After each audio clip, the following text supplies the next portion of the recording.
लखनऊ में बड़ा प्रशासनिक झटका, हाई कोर्ट ने मेयर के अधिकार अचानक फ्रीज कर दिए। मामला समाजवादी पार्टी के एक पार्षद को शपथ न दिलाने से जुड़ा है। इसी को लेकर मामला कोर्ट तक पहुंचा, जहां सुनवाई के बाद सख्त फैसला आया। गुरुवार को हाई कोर्ट की लखनऊ बेंच ने भाजपा मेयर सुषमा खरकवाल के सभी वित्तीय और प्रशासनिक अधिकार फ्रीज कर दिए। कोर्ट ने साफ कहा, जब तक सपा पार्षद को शपथ नहीं दिलाई जाती तब तक ये रोक जारी रहेगी। जस्टिस आलोक माथुर और जस्टिस कमर हसन रिजवी की पीठ ने आदेश दिया कि फिलहाल मेयर के सभी काम डीएम और नगर आयुक्त संभालेंगे। सिर्फ 56 लाख की आबादी, लेकिन खजाना इतना बड़ा कि भारत की आधी जीडीपी के बराबर। नॉर्वे उत्तरी यूरोप का छोटा सा देश, जिसकी ज्योग्राफी मुश्किल और आबादी कम है, लेकिन आज ये दुनिया के सबसे अमीर और खुशहाल देशों में गिना जाता है। नॉर्वे के पास $2.1 ट्रिलियन का सरकारी फंड है। अगर इसे बांटा जाए तो हर नागरिक को करीब 3.5 करोड़ रुपए मिल सकते हैं। लेकिन नॉर्वे ने इस फंड को 68 देशों की 7,200 कंपनियों में निवेश कर रखा है। 18 मई को पीएम नरेंद्र मोदी के नॉर्वे दौरे के दौरान भारत की क्लीन एनर्जी में निवेश का भी न्योता दिया गया। आज नॉर्वे आमदनी के मामले में दुनिया में छठे और खुशहाली में 7वें स्थान पर है। यहाँ हर व्यक्ति औसतन करीब 96 लाख रुपए सालाना कमाता है। एसबीआई ग्राहकों के लिए जरूरी खबर, अगले 6 दिन तक ब्रांच के काम ठप हो सकते हैं। देश के सबसे बड़े सरकारी बैंक एसबीआई की ब्रांच 23 मई से 28 मई के बीच लगातार बंद रह सकती है। इसलिए बैंक से जुड़े जरूरी काम आज यानी 22 मई को ही निपटाना बेहतर होगा। दरअसल इस दौरान वीकेंड कर्मचारियों की प्रस्तावित 2 दिन की हड़ताल और बकरीद यानी ईद उल अजहा की छुट्टियां एक साथ पड़ रही है। इसी कारण ब्रांच सर्विसेज पर असर पड़ेगा। हालांकि ऑनलाइन बैंकिंग और एटीएम सेवाएं जारी रहेंगी, लेकिन कैश जमा, पासबुक अपडेट और अन्य ब्रांच से जुड़े काम प्रभावित हो सकते हैं। चित्रकूट में विकास कार्यों पर बड़ा विवाद। अब सत्ता पक्ष के नेता ने ही उठाए भ्रष्टाचार के आरोप। मामला मऊ ब्लॉक का है, जहां विकास कार्यों में अनियमितताओं की शिकायतें पहले से आ रही थीं। अब भाजपा नेता और ब्लॉक प्रमुख सुशीला देवी ने खुलकर सवाल खड़े कर दिए हैं। सुशीला देवी ने खंड विकास अधिकारी ओम प्रकाश यादव और जेई ब्रजेंद्र यादव पर गंभीर भ्रष्टाचार के आरोप लगाए हैं। उनका कहना है कि सरकारी धन का दुरुपयोग हुआ और कई काम सिर्फ कागजों में पूरे दिखाए गए। साथ ही आरोप है कि जिम्मेदार अधिकारी मामले को दबाने की कोशिश कर रहे हैं। इस मामले में जिलाधिकारी पुलकित गर्ग को शिकायत दी गई है और सभी कार्यों की निष्पक्ष जांच के साथ दोनों अधिकारियों को हटाने की मांग की गई है।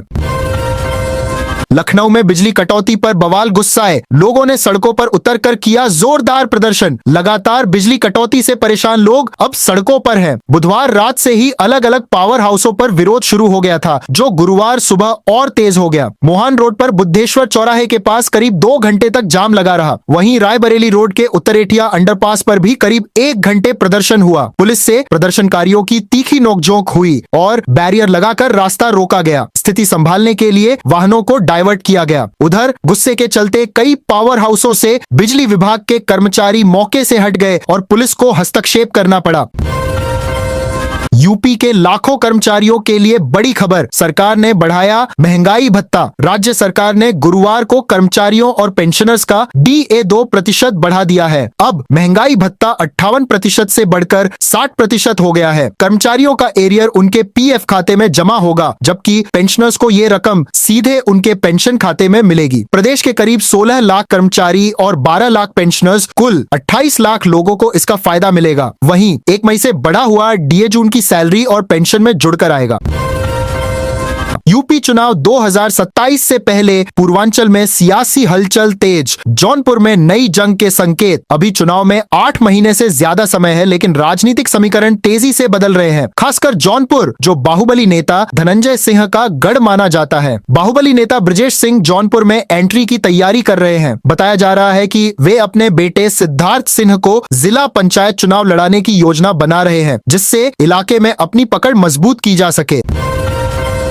10 दिन की कस्टडी, फर्जी एनकाउंटर का डर और फिर अचानक बरी। राज सिंह को 11 मई को अयोध्या से उठाया गया था। उन पर बंगाल में एक हाई प्रोफाइल मर्डर केस में संदिग्ध शूटर होने का आरोप था, जिसके बाद उन्हें कोलकाता ले जाया गया। राज सिंह के मुताबिक उन्हें लगातार डराया धमकाया गया और फर्जी एनकाउंटर का भी डर सताता रहा। इस दौरान वे पुलिस, CID और CBI की कस्टडी में रहे। बाद में CBI कोर्ट ने सबूतों के अभाव में उन्हें बरी कर दिया। गुरुवार को जैसे ही राज सिंह घर पहुंचे, परिवार में खुशी और भावनाओं का माहौल बन गया।